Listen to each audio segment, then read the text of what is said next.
Hola, vamos a ver el tema de Incoterm 2020. Los Incoterm son cláusulas de precio emitidas por la Cámara de Comercio Internacional, cuya primera versión fue en el año 36. La que vamos a ver es la última, que es del año 2020. ¿Qué son los Incoterm? Decíamos que son cláusulas de precios, es decir, en realidad son un conjunto de reglas que regulan la relación entre comprador y vendedor, derechos y obligaciones, solamente entre comprador y vendedor. El resto de los sujetos que intervienen en una operación no están reglados por el Incoterm. Haciendo un poco de historia, decíamos, la primera versión fue del 36, por supuesto tiene sus antecedentes. Las últimas modificaciones han tenido una cadencia de 10 años, por eso la última es la del 2020, que es la que vamos a analizar. Es la publicación 723 que salió ya por octubre. Básicamente los Incoterm regulan tres aspectos de una relación de compra-venta. El reparto de gastos, esto es los costos que están incluidos dentro del precio que estoy cotizando. La distribución de riesgos en la operación, esto es la entrega de la mercadería, entrega simbólica entendida como traspaso de riesgos. Hasta qué momento en el trayecto del transporte el vendedor es el responsable de la mercadería y a partir de ese momento el responsable será el comprador. Y también regula respecto de las obligaciones relacionadas con la entrega de la documentación. ¿Qué no regulan? Como decíamos, otros aspectos de la compra-venta. Obviamente el precio, forma de pago, cómo se transmite la propiedad, que realmente es con los documentos de transporte o facturas, y las consecuencias del incumplimiento comercial. ¿Cómo están clasificados? Hay dos formas de clasificarlos. Están organizados conforme grupos, E, F, C y D, y están clasificados conforme al medio de transporte, si es marítimo o si es multimodal, donde incluye también el marítimo. Hay 4 Incoterm marítimos, el FAS, el FOF, CFR y CIF, y el resto son multimodales, EXW, FCA, CPT, CIP, DAP, DPU, que este es el nuevo, la versión 2020, lo ha incorporado, y el DDP. Bueno, ahí tenemos su correlato en español. Algo importante, forma de cotizar. A la hora de cotizar un precio de exportación, generalmente siempre se utilizan estas cláusulas. Es importante cotizar bien. ¿A qué llamamos cotizar bien? Una correcta cotización debe incluir la cláusula, en este caso vamos a usar el FOB, la versión a la cual nos estamos refiriendo. Recordemos que los Incoterm no son obligatorios, por consiguiente, nada me obliga a utilizar estas cláusulas y menos aún utilizar la última versión. En el caso que tenemos, yo aclaro que es la del 2010. Esto es de sana práctica a los efectos de que si hay algún problema con la operación, sepamos a qué normativa atenernos. Luego el punto físico, que es clave. Cada Incoterm tiene su punto físico que es único desde el punto de vista conceptual. Y bueno, por supuesto después el precio y las unidades. Pero lo importante es cláusula, aclarar bien la versión y el punto físico. Cuando hablamos de reparto de gastos, en este gráfico vemos a qué nos estamos refiriendo. Desde el punto de vista de la logística, la mercadería sale del país del comprador, del vendedor, y va a parar al país del comprador, a su fábrica. En todo ese trayecto, a grandes rasgos, tenemos los gastos que están relacionados con el flete, que podemos dividirlo en tres partes: el flete que puede haber en origen, el flete internacional y el flete en destino. Y a su vez los trámites de aduanas con la carga y descarga. Vamos a analizar ahora cada uno de los Incoterm siguiendo este gráfico. Comenzamos por el grupo E, EXW, entregado en fábrica significa esto. ¿Qué estoy queriendo decir?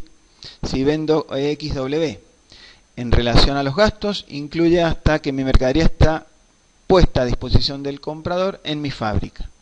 Nótese que es el único que no va a incluir los gastos de exportación. El vendedor no es exportador. La entrega de la mercadería también es en este punto. Vamos a ver que está representada por la entrega, por ese pallet que dice export, y el reparto de gastos con esa bolsa de dinero. Vamos a ver gráficamente cómo se va a ir moviendo. Es un Incoterm multimodal. Si entramos en el grupo F, vamos a ver los marítimos primero. FAS, Free Alongside Ship, o franco al costado del buque. ¿Qué estoy queriendo decir con esto? Nótese que es marítimo, por consiguiente el punto físico tiene que ser un puerto. ¿Qué puerto va a ser? El puerto de carga. Desde el punto de vista de los gastos, ya incluyo los gastos de exportación y estoy cotizando dentro del precio hasta que la mercadería está lista para ser cargada al buque, sin la carga del buque. Desde el punto de vista de la entrega también opera en ese momento. FOB, uno de los más comunes y utilizados, Free on Board o libre a bordo. Esto significa que la mercadería va a ser entregada arriba del buque, puerto de origen, que será su punto físico, y los gastos también incluyen hasta ese momento.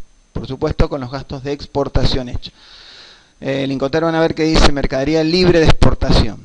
La mercadería libre de exportación implica que los gastos de exportación y las responsabilidades que impliquen que la mercadería pueda salir del país corren a cargo del vendedor. Dentro del grupo F tenemos el FCA Free Carrier, que es el multimodal.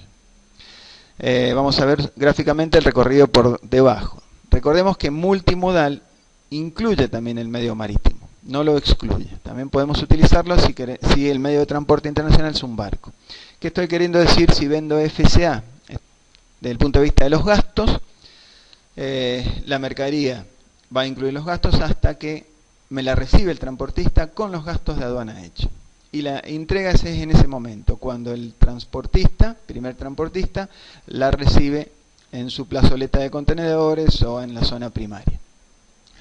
En este FCA es importante aclarar que el punto físico, como digo, puede ser un lugar continental, ejemplo si estamos en Mendoza, FCA Mendoza, o cualquier otro lugar, siempre en origen. Incluso podría ser FCA Buenos Aires. En el grupo C tenemos dos marítimos, CFR, costo y flete. Lo que estoy queriendo decir acá, desde el punto de vista de los gastos, es que estoy incluyendo el tramo de flete internacional.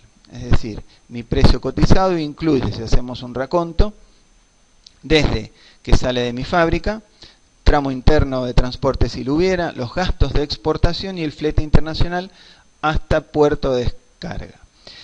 El punto físico es ese, el puerto de descarga. Ahora bien, nótese que por el lado de la responsabilidad no se ha movido, ha quedado como un FOB. Es decir, yo soy responsable de lo que le pasa a la mercadería hasta que está subida en el puerto de origen en Buenos Aires. Con el CIF pasa lo mismo, Cost, Insurance and Freight, costo, seguro y flete. La diferencia con el anterior es que también incorporamos no solo el flete hasta el puerto de destino, sino también el seguro. La responsabilidad, nótese que sigue siendo como un FOB arriba del medio de transporte, ahí opera la entrega en el puerto de origen. Por el lado de los multimodales, tenemos dos que son parecidos al CFR y al CIF, que es el CPT, Carry Pay To, flete pagadero hasta. Vemos el recorrido por abajo, vemos que ocurre lo mismo. Incluyo el flete internacional y la responsabilidad es como un FCA, es decir, cuando el transportista la recibe, en ese punto ya se considera que la mercadería fue entregada. El CPT tiene una ventaja respecto del CFR. Si vemos que utilizamos el mismo punto físico, en cuanto a gastos vemos que va a ser lo mismo, que es puedo utilizar un puerto intermedio. Es decir, yo podría hacer un CPT con un puerto intermedio. Esto es cuando quiero compartir el flete internacional y no pagarlo completamente dentro de mi precio. SIP, Carried Insured Pay To, estamos hablando de lo mismo, nada más que agregamos la póliza de seguro. Haciendo un raconto de lo que hemos visto, vemos que los Incoterm regulan costos y riesgos. Costos y riesgos en el origen o en el destino, costos y riesgos en el origen y el destino. Vemos que si observamos este cuadro, cómo están cada uno de los Incoterm organizados. El grupo E y el grupo F cubre costos en origen y también la entrega es en origen. El grupo C, fíjense que cubre costos en destino, pero la entrega es en origen, igual que el grupo F. Y el grupo D cubre costos en destino y riesgos o entrega de mercadería también en destino. Nos queda ver solamente el grupo D. El grupo D son cláusulas a la llegada. Fíjense que acá el punto físico va a ser en el lugar de destino, dentro del país de destino. Y la obligación de entrega también va a ser allí. Justamente el primero que tenemos es el DAP, Delivered at Place, entregado en algún lugar convenido.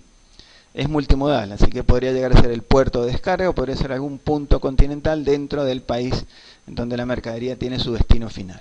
¿Qué estoy queriendo decir con esto? que cubro los gastos hasta ese punto físico que estoy estableciendo.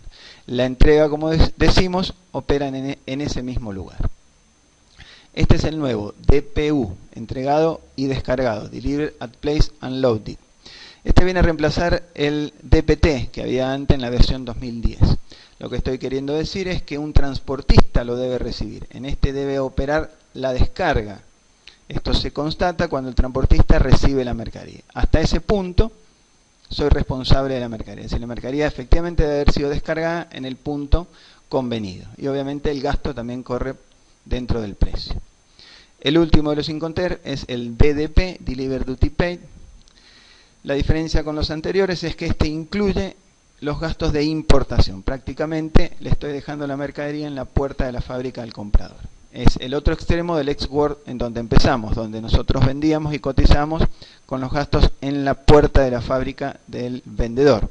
En este caso lo entregamos en destino y con el gasto de importación hecha. Es decir, en este último Incoterm, el comprador no es importador, sino que el vendedor es exportador e importador. Bueno, algunas aclaraciones relacionadas con esta nueva versión en relación a la anterior. No hace falta que lo aclaremos, lo pueden leer ustedes. Y luego tendrán algunas otras aclaraciones relacionadas en forma comparativa 2010 con 2020.